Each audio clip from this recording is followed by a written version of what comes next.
peruca branca. A peruca branca.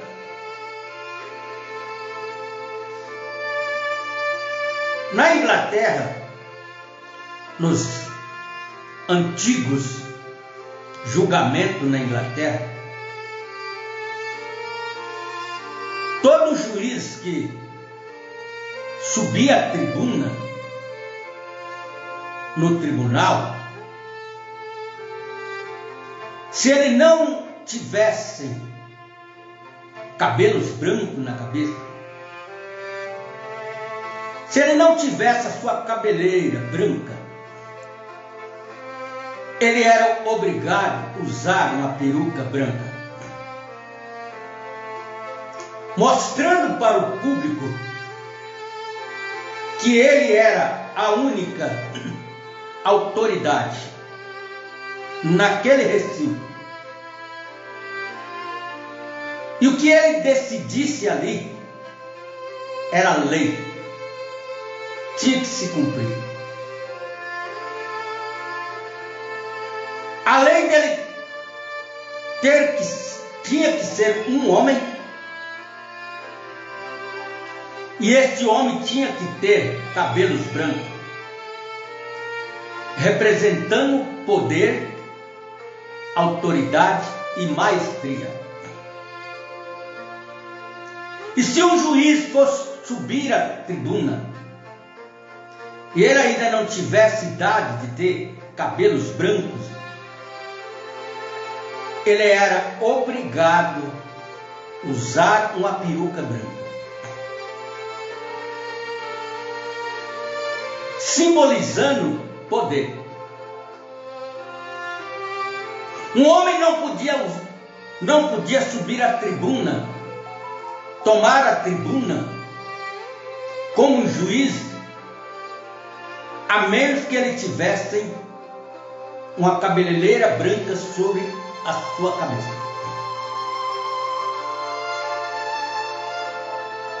Isso nos diz muito respeito aos dias que nós estamos vivendo. Muitos de nós nos tornamos juízes, mas eu pergunto, onde está a nossa peruca branca? Onde está a nossa cabeleireira branca?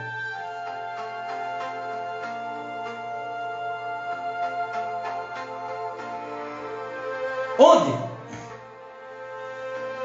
Nós julgamos através de livros, tomamos o que lemos em livros, literaturas, e julgamos como se fossem juízes. Julgamos como se nós tivéssemos esta peruca branca na nossa cabeça. E nós não temos.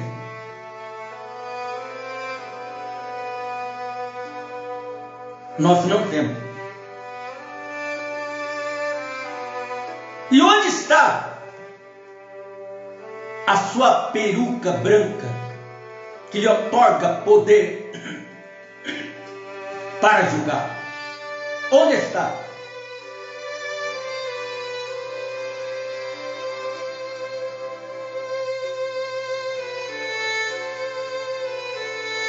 Na mensagem da visão de Pacto, no parágrafo 44, o profeta nos diz assim: muito tempo, muito entende este simbolismo, porque em tempos passados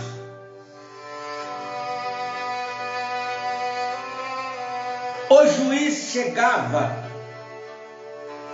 e convocava a corte, estando vestido com uma peruca branca.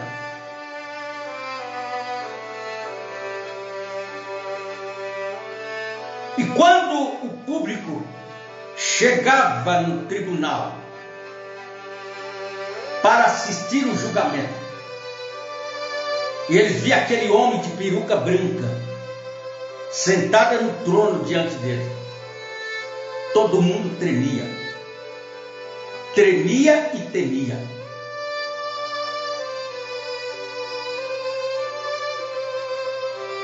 E um manto longo, que significava completa autoridade.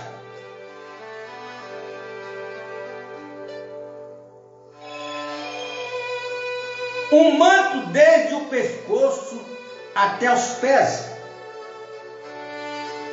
para julgar com justiça. Para julgar com justiça. Hoje, infelizmente, as pessoas não respeitam mais a autoridade de um juiz. Você ouve homens, mulheres, jovens, falando dos juízes, como se estivesse falando do seu irmão, do seu pai, da sua mãe. Não há respeito mais.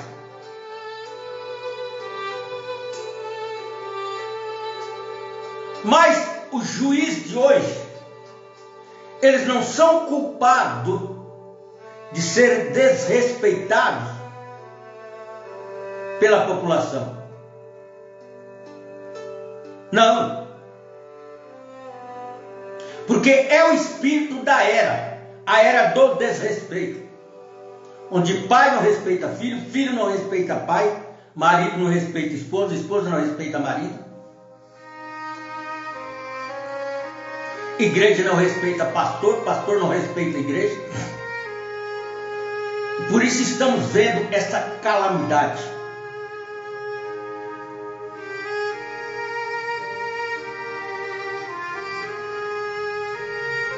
E sobre os ombros de um juiz está a fotografia, a imagem daquele que está sentado sobre o trono branco, lá de Apocalipse capítulo 5. Ele está fazendo uma representação.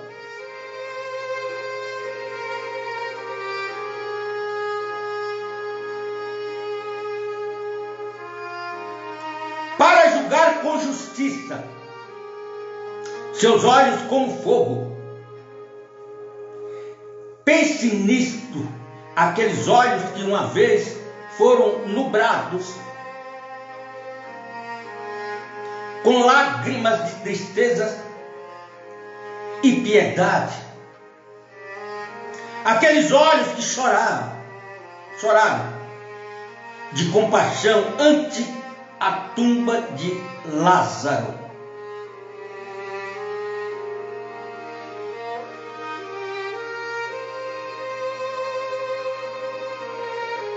Aqueles olhos que não viram a maldade dos assassinos que lhes penduraram.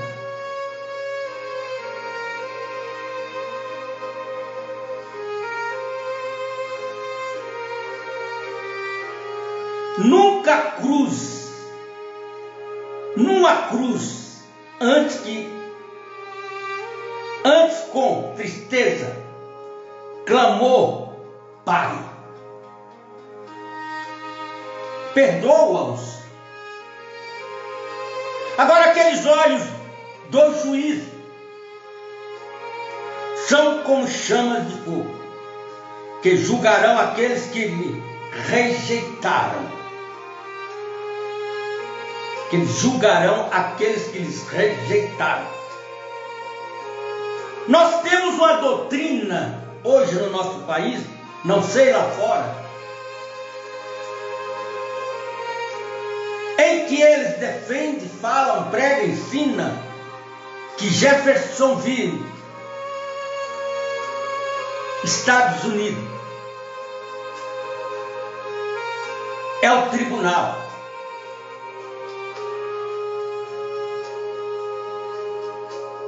O que eu não concordo.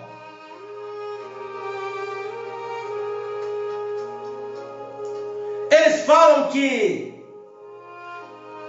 tabernáculo Branham, lá em Jeffersonville,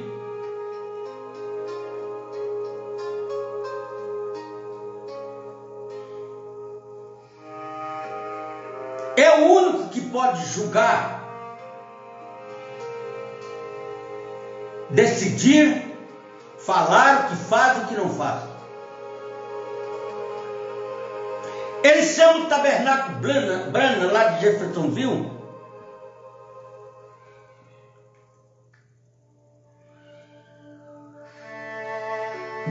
de corte.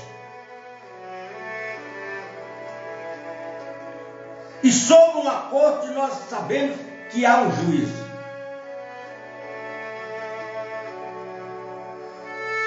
Se Jeffersonville, se o tabernáculo Branham de Jeffersonville é realmente o tribunal, o trono de julgamento, quem é o juiz que está sentado sobre esse trono?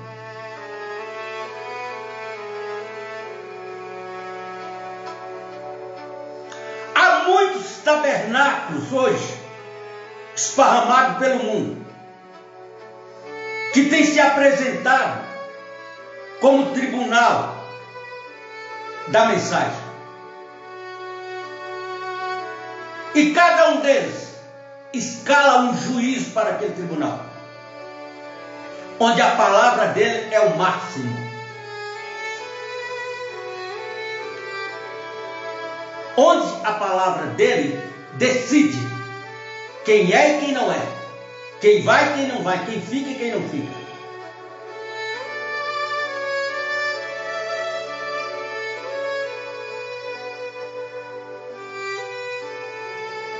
Mas nós sabemos que o tribunal divino na terra hoje é o coração do cristão. Eles chamam o tabernáculo de quartel-general. Eles chamam o tabernáculo de Jeffersonville, viu? O tabernáculo Branham de quartel-general. Mas você vai para a mensagem, o irmão Branham diz: o Espírito Santo é o quartel-general. A quem você tem que ouvir, a quem você tem que obedecer, a quem decide o seu futuro, é o Espírito Santo.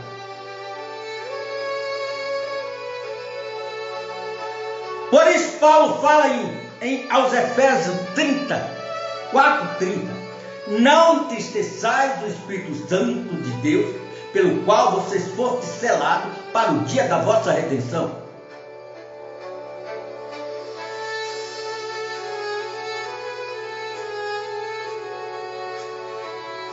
De todas as emoções humanas,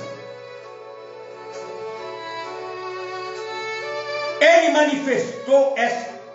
manifestou está com mais frequência que todas as demais, quando ele apareceu como o Filho do Homem.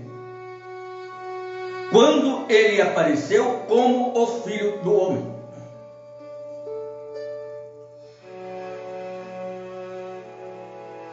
Ele chorou. Ele chorou muito.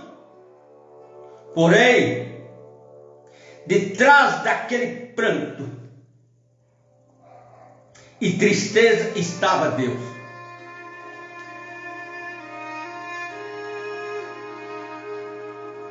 Aqueles mesmos olhos viram visões, olharam até o profundo dos corações dos homens, leram os seus pensamentos. Hebreus 4:12. Espada afiada de 2 gumes, que corta e penetra até as juntas e medulas e discerne as intenções do coração. E conhecer os seus diversos caminhos brilhando ardentemente através dos olhos mortais estava Deus. Através daqueles olhos mortais, daquele homem crucificado sobre a cruz, estava Deus.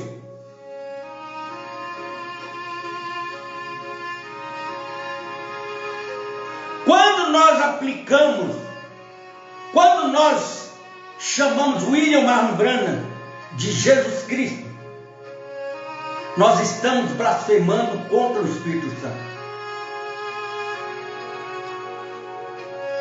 Colocando a soberania de Deus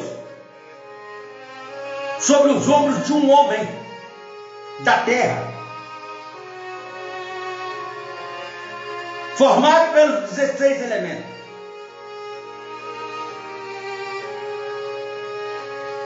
E aquele que blasfemar contra o Espírito Santo não terá perdão, nem neste século, nem no vindouro.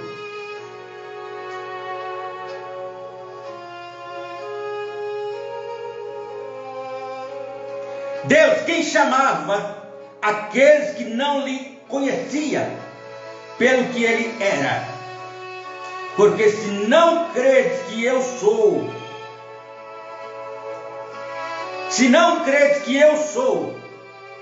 morrereis em vossos pecados. São João 8:24.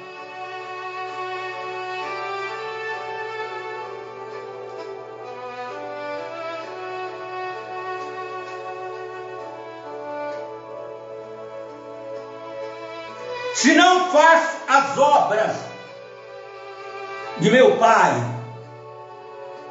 não me acrediteis. Mas se as faço, as obras de meu Pai, e não credes em mim, credes nas obras. São João 10:37-38.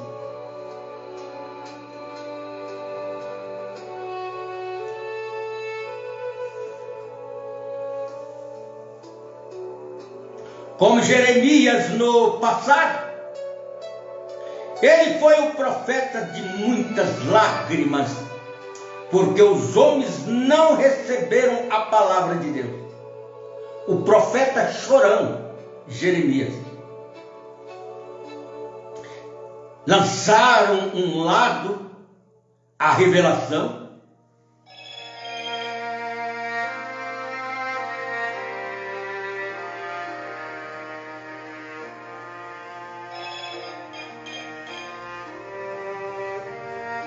e nós estamos sujeitos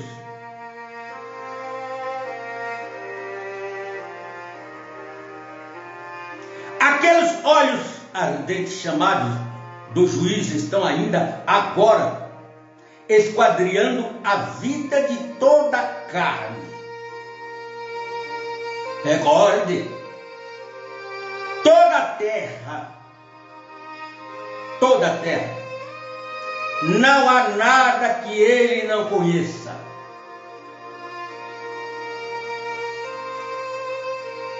Você pode estar dormindo, ele está te vendo. Você pode estar desmaiado, ele está te vendo. Não tem nada oculto aos olhos dele. Não tem nada escondido aos olhos dele. Todas as coisas estão patentes e reveladas aos olhos dele. Ele conhece os desejos do coração e o que cada um se propõe fazer.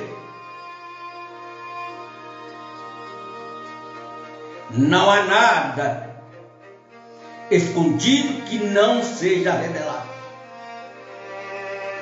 Porque todas as coisas estão nuas ante ele, a quem temos que dar conta. Pense nisso, amigo. Ele sabe até mesmo o que você está pensando agora, nesse exato momento.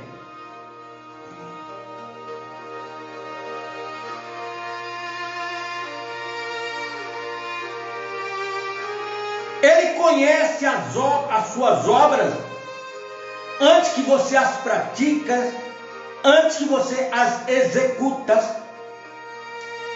Ele vê lá na frente.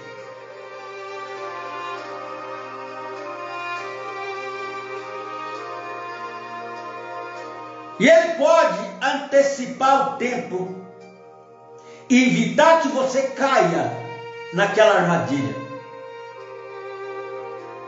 Que Ele sabe que você vai cair. Como a criancinha quando começa a andar. Todo mundo acha bonito. Lindo. Mas quando ele começa a querer correr, ele vai cair, a mamãe vem com seus braços estendidos e apara o seu filho, para que ele não caia, para que ele não machuque. Mas e quando a mãe não está por perto? Ela só escuta os gritos, choros, prantos.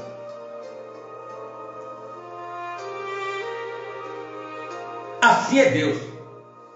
Mantenha Deus, mantenha o Espírito Santo ao seu lado. E você nunca cairá, você nunca levará um tombo, você nunca levará uma rasteira. Você nunca quebrará um braço, um dente, uma perna por um tombo que você cair. Porque Ele te amparará nas suas mãos. Mas fuja dele. Coloca ele dentro do armário, da prateleira, e sai sozinho sem ele. Sozinha sem ele.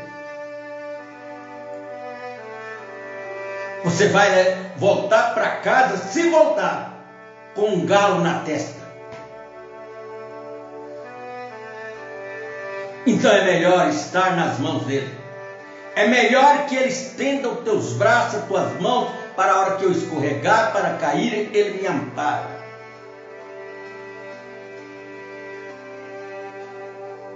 Homem nenhum, por mais amigo que ele seja seu, ele não caminhará com você até o fim. Ele te abandonará no meio do caminho, ou mais cedo ou mais tarde. O homem. Mas Deus não. Deus, ele vai com você até o fim.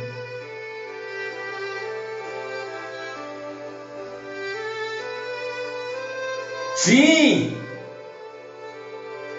Ali está ele de pé, como juiz, com seus olhos chamejantes, para distribuir juízo. O dia da misericórdia tem chegado ao seu fim. O dia da misericórdia tem chegado ao seu fim. Mas os defensores das libertinas,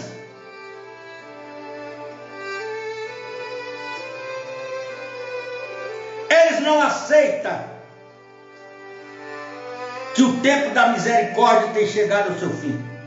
Eles não aceitam. Eles se dão conta. Oh, se os homens se arrependessem e buscassem seu rosto em justiça enquanto ainda há tempo. Se pudesse se recostar em seu seio antes que o mundo se desfaça em fogo.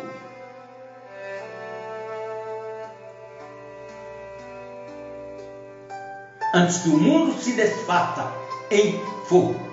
2 Pedro 3,7. E os céus e a terra que agora existem estão reservados como um tesouro para o fogo naquele dia. E só tem uma forma de você ficar fora, se livrar daquele fogo, é abraçar a misericórdia de Deus enquanto ela está estendida para você. Seus pés semelhantes ao bronze, reluzente como que refinado numa fornalha. O bronze é conhecido por sua extraordinária dureza. Não se conhece nada que possa misturar-se com o bronze para temperá-lo. Porém, este bronze que descreve os seus pés é ainda sobressalente, porque tem residido ter resistido à prova do forno ardente, uma prova que nenhum outro tem resistido. E isso é exatamente correto, porque o bronze significa juiz. O bronze significa juiz divino. Um juiz que não determinou e trouxe o seu cumprimento. São João 3, 14 ao 19.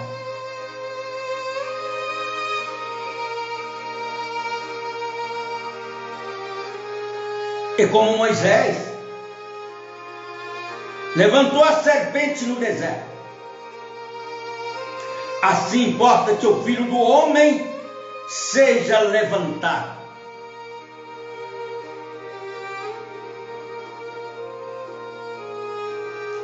Como Moisés levantou a serpente, assou aquela serpente para que todo o olho da congregação olhasse para ela e visse. Jesus Cristo foi levantado na cruz do Calvário, para que todos os olhos vissem.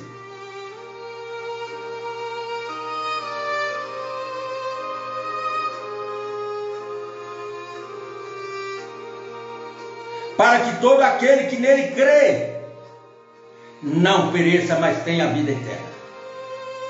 Porque Deus amou o mundo de tal maneira que deu o seu Filho unigênito para que todo aquele que nele crê não pereça, mas tenha a vida eterna. Porque Deus enviou o seu Filho ao mundo, não para que condenasse o mundo. Ele não enviou o seu Filho aqui na terra para condenar o mundo, mas foi para salvar.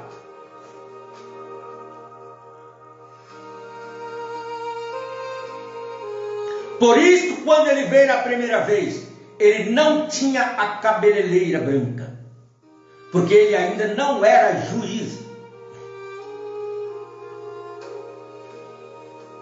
O que nós queremos, defendemos, gostamos e amamos de fazer, nos colocar como juiz, fazer o nosso próprio trono de julgamento e assentar nesse trono como juiz julgando, sem a cabeleleira branca. E ele não veio com a cabeleleira branca porque ele ainda era cordeiro. E ele só viria com a cabeleleira branca quando ele trocasse de posição, de cordeiro a leão, o rei da selva.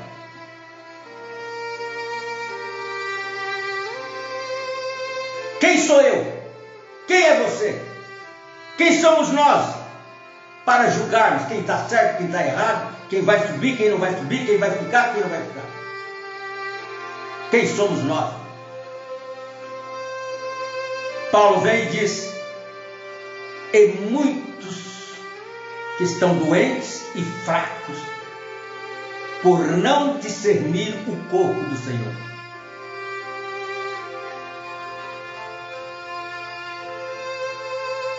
Julgando o membro do corpo do Senhor, porque ele não discerne o que é o corpo do Senhor.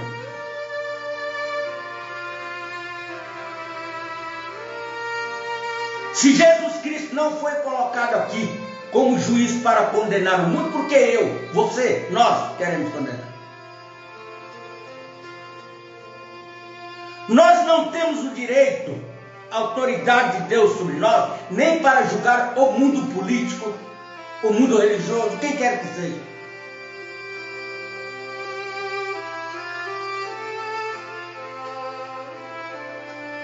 Quando você aponta um dedo para alguém, lembre-se, há mais 4 apontando para você. Você chama alguém de ladrão hoje, amanhã os outros estão te chamando de ladrão pelas costas.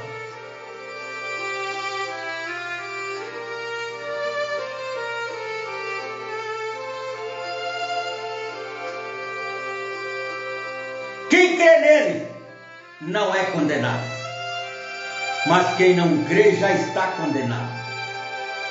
porquanto não crê no nome do unigênito Filho de Deus. Qualquer um que não crê no nome do Senhor Jesus Cristo, no poder do nome do Senhor Jesus Cristo, está condenado. Não é que vai ser condenado, já está condenado. Qualquer um, seja você quem for.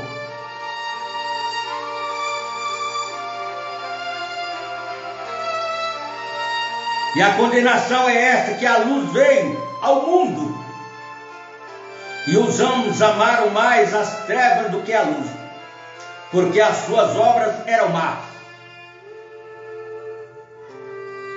E em Números, capítulo 21, versículo 8, versículo 9, diz: o Senhor a Moisés: faz uma serpente ardente e ponha-na sobre uma haste,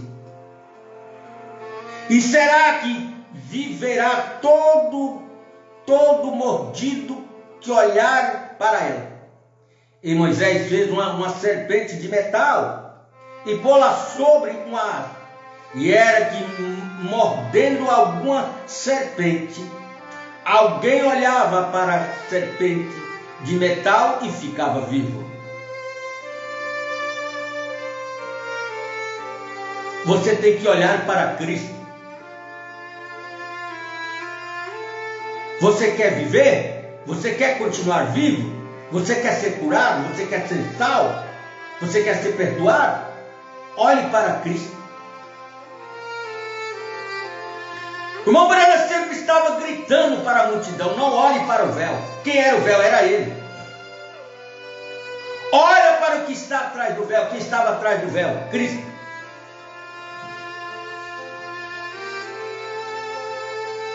Não fique os seus olhos, seu olhar nas paredes de uma denominação, seja ela mais velha, mais nova, mais rica, mais pobre, com mais membros, menos membros. Não faça isso.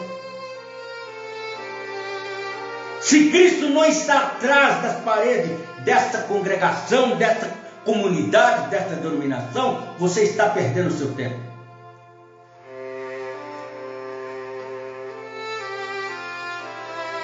Olhe atrás do véu. O véu nada pode fazer por você, mas aquele que está atrás do véu pode todas as coisas naquele que te fortalece, Cristo Jesus. Ainda tem irmãos crentes por aí carregando a foto do seu ex-antigo pastor na pasta, no bolso, na carteira, pensando que aquela foto daquele homem vai trazer uma bênção espiritual para ele quando ele precisar. Negativo. Negativo.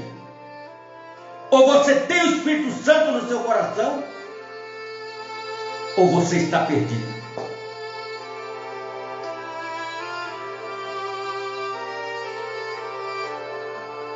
Que orgulho exibir uma foto,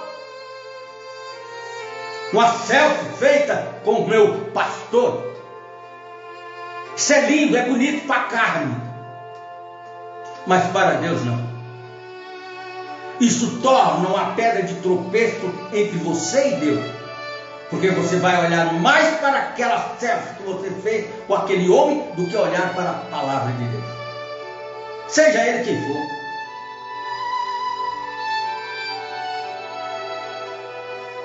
Tenha ele a posição que ele tiver, isso não faz nenhuma diferença para Deus. Israel havia pecado. O pecado quer ser julgado. Assim sendo, Deus mandou a Moisés que buscasse uma serpente ardente na haste, para que qualquer um que olhasse a serpente fosse salvo da pena do seu pecado. Aquela serpente de bronze representava Cristo, representava o Senhor Jesus Cristo. Fica olhando para o homem, para o seu líder, para o seu mestre, para o seu Senhor, você irá para o inferno. Não é tempo de olhar para o homem. É tempo de olhar para Deus.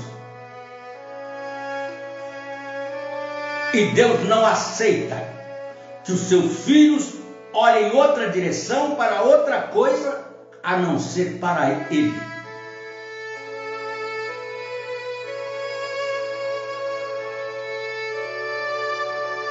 Ele é ciumento.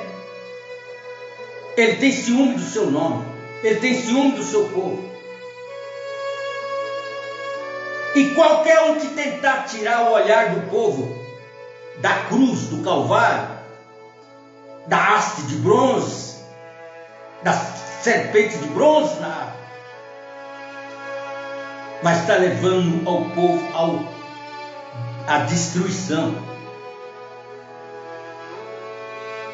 Ah, mas ele foi bonzinho, ele foi igual meu pai, ele fez isso, fez aquilo por mim. Só que toda a sua bondade foi para a sepultura com ele. A sua bondade, a sua maldade, seus erros, seus defeitos, foi para a sepultura com ele. Mas o meu, o seu, o nosso exemplo não está na sepultura. Ele levantou da sepultura. A serpente ardente na haste simbolizava o pecado desde o jardim do Éden, onde a serpente enganou a Eva, fazendo-a cometer pecado.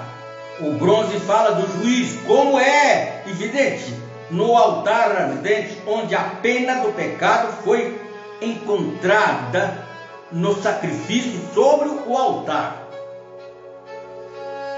Quando Deus julgou a Israel por seus pecados, nos dias de Elias, ele deteve a chuva e os céus chegaram a ser como bronze. Agora, nesta ilustração, vemos que a serpente na haste representava que o pecado já havia sido julgado. Por quê?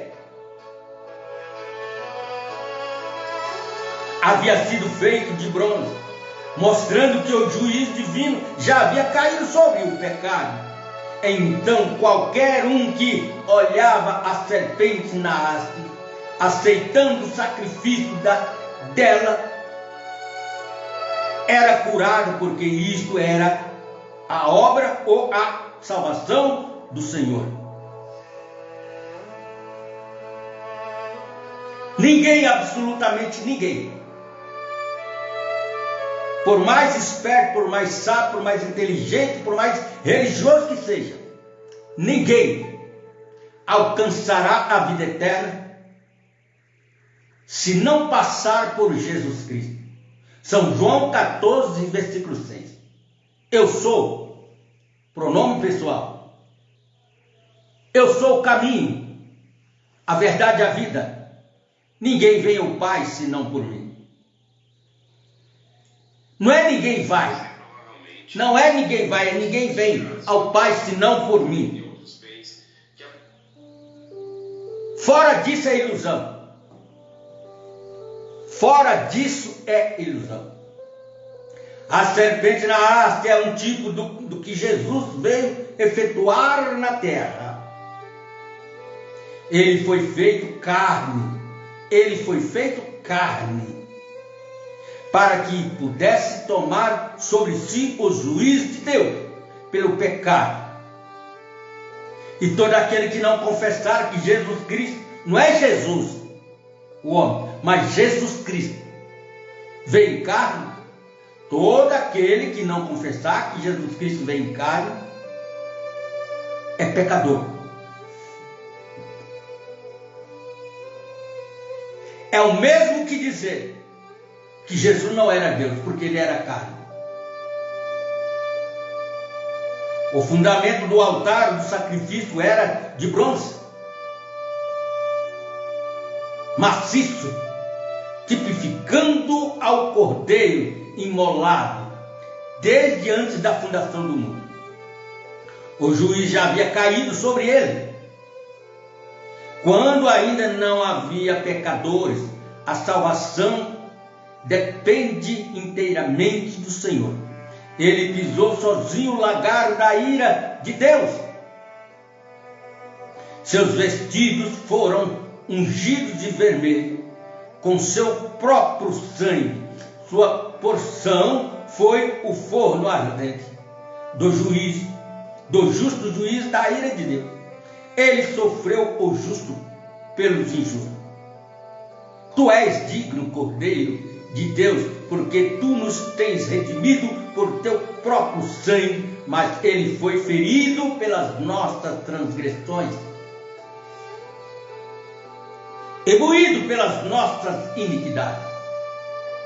O castigo que nos traz a paz estava sobre ele, e pelas suas pisaduras fomos sarados.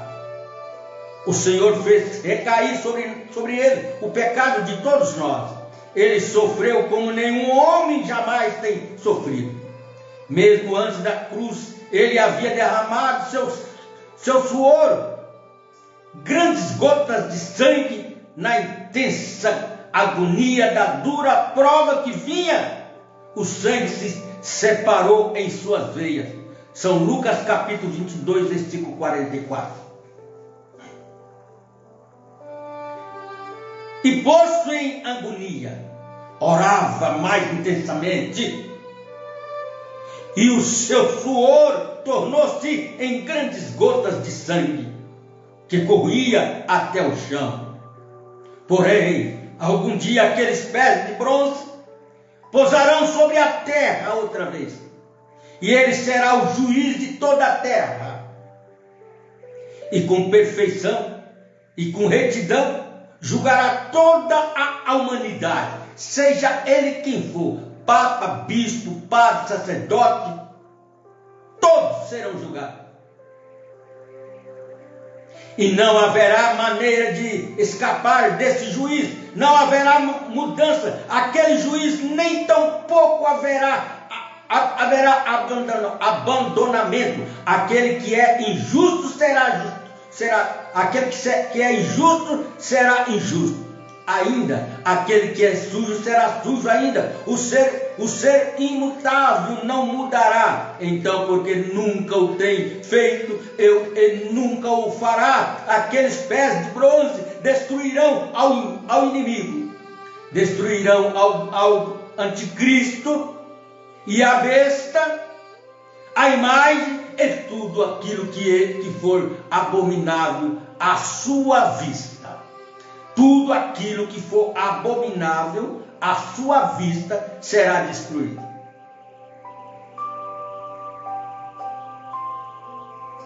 Mas antes, ele regressando com a peruca branca, sentado no trono de julgamento,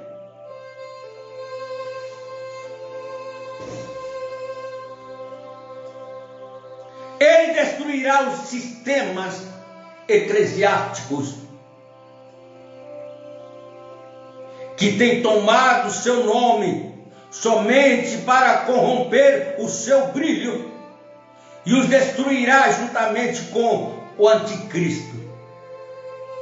Todos esses impérios que ele está falando são impérios que estão tomando o nome de Jesus para engodar as pessoas, usando o nome de Jesus para passar de bonzinho, de honesto, de santo, de puro, e enganando as pessoas.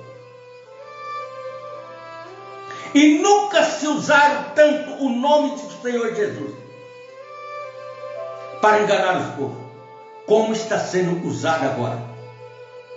Político que nunca derramou a lágrimas de arrependimento para Jesus Cristo, hoje está fazendo marcha para Jesus.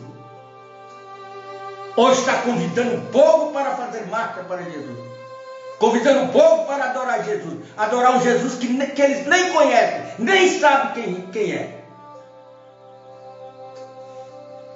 Querendo tirar proveito. Porque quando eles aparecem com aparência de santidade, a multidão cega o acompanha, o segue, o abraça, o aplaude. Mas entre tudo isso, há um eleito de olhos abertos. Há um eleito discernindo, dizer, esse não é Cristo. não anda atrás de arrastar a multidão. Cristo não anda atrás de fazer coisas lindas, coisas bonitas.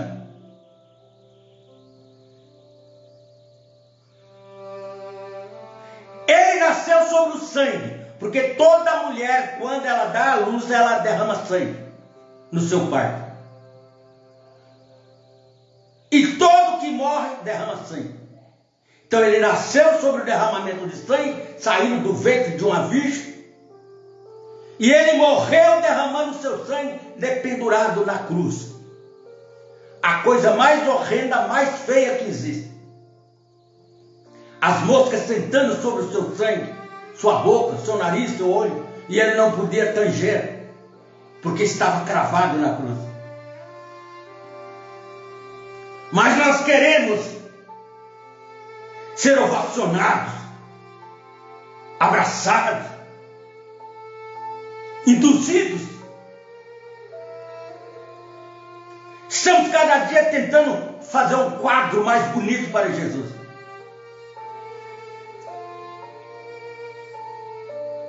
Ele nunca apoiou, ele nunca abençoou e ele nunca abraçou nada disso. Todos os perversos, ateus, os gnósticos, os modernistas e os liberais estarão ali. A morte, o inferno e a tumba estarão ali. Sim, estarão, porque quando ele vier, os livros serão abertos.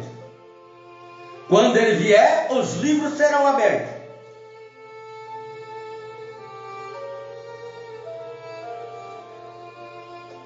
Então, e quando aparecerá a igreja?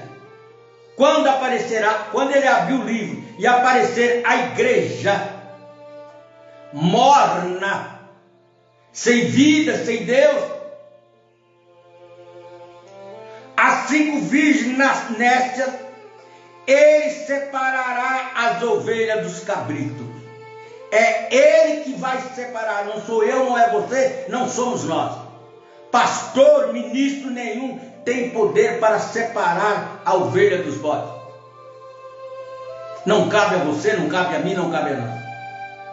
Mas ele naquele dia, ele fará. Quando ele vier, tomará posse do reino, porque lhe pertence. E com ele virão os milhares de milhares, sua noiva que vem para assistir-lhe. Oh, glórias a Deus. Oh, e agora? É agora ou nunca. Arrependam-se antes que seja demasiadamente tarde. Mas eu nunca fumei, eu nunca bebi, eu nunca matei, eu nunca roubei, eu nunca traí minha mulher, eu nunca traí meu marido. Eu vou arrepender do quê? Só o fato de você ter nascido e existir na terra hoje, você é um fardo de pecado para Deus. Não importa a sua santidade exterior, mas é o seu interior. Desperte dentre os mortos e busquem a Deus para serem cheios do seu Espírito, ou perderão a vida eterna. Faça-no hoje, enquanto há tempo. Sua voz era como a voz de muitas águas, agora que representam as águas. O que representa as águas? Veja-o em Apocalipse 17:15. As águas que têm visto são povos e multidões e nações e línguas. Povos na Bíblia representa multidões, igreja cheia. Terra representa política.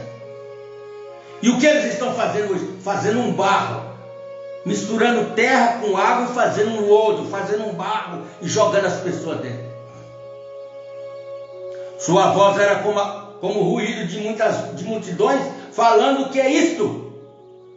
É o juiz, porque estas são as vozes das multidões. de testemunhos que por meio do Espírito Santo, em todas as eras, tem dado testemunho de Cristo e tem pregado o seu evangelho, será a voz de cada homem pronunciando juízo contra o pecado, que não faz caso do aviso, aqueles que não fazem caso do aviso, as vozes dos 7 trovões se ouvirão com potência e clareza, aqueles pregadores fiéis que pregaram o poder salvador de Jesus, o batismo no nome do Senhor Jesus Cristo, o batismo e o poder do Espírito Santo, aqueles que se firmaram e se mantiveram mais com a palavra que com suas próprias vidas. Todos eles foram a voz de Jesus Cristo, por meio do Espírito Santo, através das eras. João 5, versículo 20, João 17, versículo 20. E não rogo somente por esses, mas também por aqueles que pela sua palavra hão de crer em mim. Tem pensado você quão horroroso será para o homem que tem sido lavado pela corrente, e vai irremediavelmente a uma catarata. Pense agora naquele rugido, enquanto ele se aproxima, a ruína certa, inevitável. A ruína é certa e inevitável. E assim é exatamente como vem o dia do juízo, quando o ruído das vozes condenarão a você. O ruído das vozes condenarão a você. Que voz é essa? A voz que você ouviu pregando a verdade e não deu ouvido, não creu.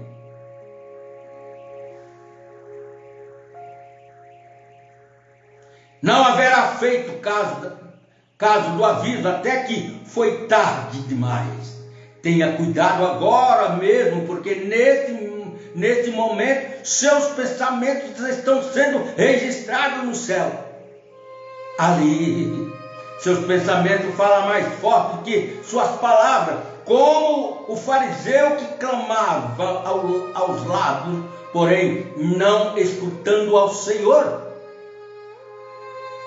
Seu coração chegou a ser vil e corrompido, até que foi tarde demais. Agora mesmo pode ser que esta seja a sua última oportunidade. Vou repetir. E pode ser que esta seja sua última oportunidade de ouvir a voz, dar lugar ao Espírito Santo, aceitar, crer, arrepender e crer, para escutar a palavra e recebê-la para a vida eterna. Será muito tarde quando você se aproximar ao ruído da multidão de vozes de juízo e perdição. Deus nos abençoe. Shalom a todos, em nome do Senhor Jesus Cristo. Que todos tenham uma noite de paz, de amor, de graça, de perdão na vida e no coração de cada filho e cada filha de Deus. Mas a pergunta é: está você preocupado? Está você preocupado? Está você atento? Está você de olho no relógio? Ou está você apenas equivocado com as notícias, com a sua capacidade? É melhor que você compreenda. Deus abençoe em nome do Senhor Jesus. Deus abençoe meu amigo, meu filhão, Maico Cardoso. Deus abençoe, meu querido. Deus abençoe Tabernáculo de Avaré, Machado, São Paulo. Está vivo? Está ao vivo agora. Deus abençoe. Deus abençoe Ivair Barros. Deus abençoe Antônio Lopes, Fortaleza, Ceará. Deus abençoe minha amiga Sheila, Brasília, Distrito Federal. Deus abençoe João Ramos, meu amigo. Deus abençoe Edilson Gaviola. Deus abençoe João Dourado. Deus abençoe Cláudio Godoy. Deus abençoe lá em Presidente Prudente, todos os meus irmãos ali em Presidente Prudente, onde nós tivemos esse final de semana. Deus os abençoe. Vocês também aí de 13 de maio no Paraná. Deus os abençoe. Pastor Vanildo, irmã Cíntia, Deus abençoe vocês, casal abençoado e amado por Deus. Deus abençoe a todos vocês na graça, no amor do Senhor Jesus Cristo. Shalom a todos. Deus abençoe irmã Francisca Pinheiro. Deus abençoe irmã Dulcinéia, Londrina, Paraná. Deus abençoe Manuel Almeida, Rio Claro, São Paulo.